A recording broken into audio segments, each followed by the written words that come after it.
Hello കൂട്ടേട്ടൻ്റെ വ്ളോഗിലേക്ക് എല്ലാവർക്കും സ്വാഗതം. കഴിഞ്ഞിടയ്ക്ക് നമ്മളൊരു വീഡിയോ ഇട്ടിട്ടുണ്ടായിരുന്നു. നമ്മുടെ വീട്ടിൽ ഡ്രാഗൺ ഫ്രൂട്ടിൽ പൂവുണ്ടായ ഒരു വീഡിയോ.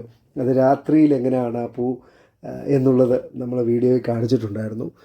അതുപോലെ തന്നെ കുറച്ച് ദിവസങ്ങൾക്ക് ശേഷം ഈ ഒരു രൂപത്തിലേക്ക് അത് മാറിയിരിക്കുകയാണ്. ഞങ്ങൾ ശരിക്കും ഒരു യാത്രയിലായിരുന്നു. അത് കഴിഞ്ഞ് വന്നപ്പം പെട്ടെന്നാണിത് ശ്രദ്ധിച്ചത്.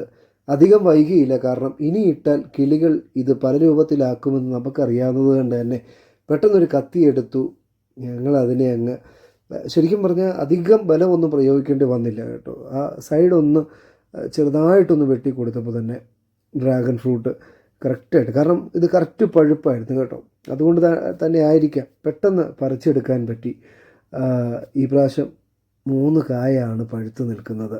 ആ 3നെയും രാത്രി തന്നെ നമ്മൾ പറിച്ചെടുത്തു. എന്താണ്, നിങ്ങൾക്ക് കാണുമ്പോഴേ അറിയാമല്ലോ. ശരിക്കും ഭയങ്കര സന്തോഷമാണ് കേട്ടോ. എൻ്റെ അമ്മയും പപ്പയൊക്കെ വളരെ എക്സൈറ്റഡ് ആണ്. കാരണം അവർ നട്ടൊരു ഫലം പറിക്കുമ്പോൾ അതിൻ്റേതായൊരു സന്തോഷം അത് വേറെ തന്നെയല്ലേ. നമ്മൾ കടയിൽ നിന്ന് മേടിക്കുന്നതും വീട്ടിൽ പറിച്ചെടുക്കുന്നതും തമ്മിൽ വലിയ വ്യത്യാസമുണ്ട്. ശരിക്കും പറഞ്ഞാൽ പപ്പയുടെ മമ്മയുടെയൊക്കെ കഷ്ടപ്പാടാണ് കേട്ടോ പല കാര്യങ്ങളും ഞാൻ ഈ വീഡിയോയ്ക്കകത്ത് കാണിച്ചു തരുന്നത്. അങ്ങനെ അവസാനത്തെ ആ പഴുത്ത് നിൽക്കുന്ന അതും നമ്മൾ പറിച്ചു കഴിഞ്ഞിരിക്കുകയാണ്. അതിനുശേഷം വീട്ടിൽ കൊണ്ടുവന്നതാണ്ട് പ്ലേറ്റിനകത്തോട്ടൊക്കെ ഒന്ന് വെച്ചു. ആദ്യം ഇത് കണ്ടുകൊണ്ടിരിക്കാനാണ് തോന്നിയത്. എൻ്റെ ചേട്ടനും ഉണ്ട്, അവനും വലിയ സന്തോഷമായി. ആദ്യം ഇത് കാണുമ്പോൾ തന്നെ വലിയൊരു സന്തോഷമാണ്. കാരണം അമ്മയുടെ സന്തോഷം നിങ്ങൾക്ക് വീഡിയോയിൽ കാണുമ്പോഴേ അറിയാം. പിന്നീട് അടുത്തൊരു പരിപാടി എന്ന് പറഞ്ഞു കഴിഞ്ഞാൽ നമുക്കിത് മുറിച്ച് ഇതിൻ്റെ രുചി എന്തെന്നറിയണം. സത്യം പറഞ്ഞാൽ ഇതുവരെ ഞാനിത് കഴിച്ചിട്ടില്ല, കടയിൽ നിന്ന് മേടിച്ച് കഴിച്ചിട്ടില്ല. ആദ്യമായിട്ട് നമ്മുടെ വീട്ടിലെ ഫലം തന്നെ കഴിക്കാം എന്നാഗ്രഹിച്ച് ഇതാണ്ട് ഇതുപോലെ മുറിച്ചെടുത്തു. ഇത് ചുമലയാണ് കേട്ടോ, നല്ല റോസ് കളറിൽ തന്നെ അകത്ത് കണ്ടോ നല്ല അരികളൊക്കെയുള്ള. ചേട്ടൻ വളരെ ഭംഗിയായിട്ടാണ് കേട്ടോ മുറിക്കുന്നത്. ശരിക്കും പറിച്ചതിലും ഏറ്റവും ഇൻട്രസ്റ്റ് തോന്നിയത് ഈ മുറിച്ച് വെച്ച് കഴിഞ്ഞപ്പോഴാണ്. കാരണം കണ്ടോ, നിങ്ങൾ തന്നെ കാണുമ്പോൾ നിങ്ങൾക്ക് മനസ്സിലാവും. അത്ര ഭംഗിയായിട്ടൊരു താമര പോലെ അതിനെ മുറിച്ച് നല്ല അടിപൊളിയാക്കി സെറ്റ് ചെയ്യുന്നത് ഈ വീഡിയോയ്ക്കകത്ത് കാണാൻ കഴിഞ്ഞു കേട്ടോ. അങ്ങനെ നമ്മളതിനെ മുറിക്കുകയാണ്. നമ്മുടെ വീട്ടിലെ ആദ്യ ഫലമാണ് ഡ്രാഗൺ ഫ്രൂട്ടിൽ.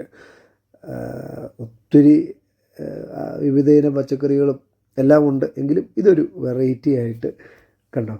ആദ്യത്തെ ഒരു സെക്ഷൻ നമ്മൾ മുറിച്ച് വെച്ചു. അടുത്ത രണ്ടാമത്തെ ഭാഗവും കൂടി ഇതാണ്ട് ഇതുപോലെ മുറിക്കുകയാണ്. നിങ്ങളുടെ വീട്ടിലും ഉണ്ടെങ്കിൽ ഇതാണ്ട് ഇതുപോലൊക്കെ മുറിച്ച് നല്ല രസമല്ലേ, കാണുമ്പോൾ തന്നെ വലിയൊരു സന്തോഷം തോന്നും. ഇതാണ്ട് ഇതുപോലെ ഓരോ ഇതളുകളായിട്ട് അടത്തി ഇതാണ്ടേ കണ്ടോ, ഇതുപോലെ സെറ്റ് ചെയ്തു. ഇനി നമുക്കിത് കഴിച്ച് നോക്കണ്ടേ. ശരിക്കും നമ്മൾ നട്ടു, പൂവായി, കായായി, അത് പഴുത്തു, അത് ദാണ്ട് ഇതുപോലെ മുറിച്ചു. ഇനി കഴിച്ചു നോക്കുന്നൊരു ടാസ്ക്കാണ്. അതിന് നമുക്ക് ചില വിശിഷ്ട അതിഥികളുണ്ട്, വേറെ ആരുമല്ല. ആദ്യം കഴിച്ചു നോക്കുന്നത് എൻ്റെ അപ്പനാണ്. അപ്പനും ഇഷ്ടപ്പെട്ടു, കണ്ടോ റിയാക്ഷനൊക്കെ കണ്ടോ. ഇനി അടുത്ത ചെറുതാണ്ട് അവനും അത് ഭയങ്കരമായിട്ട് ഇഷ്ടപ്പെട്ടു. നമ്മുടെ വീട്ടിലൊക്കെ ഇതുപോലെ ഉണ്ടെങ്കിൽ അത് നട്ട് പറിച്ച് തിന്നുക, വലിയ സന്തോഷമായിരിക്കും. ഓക്കെ.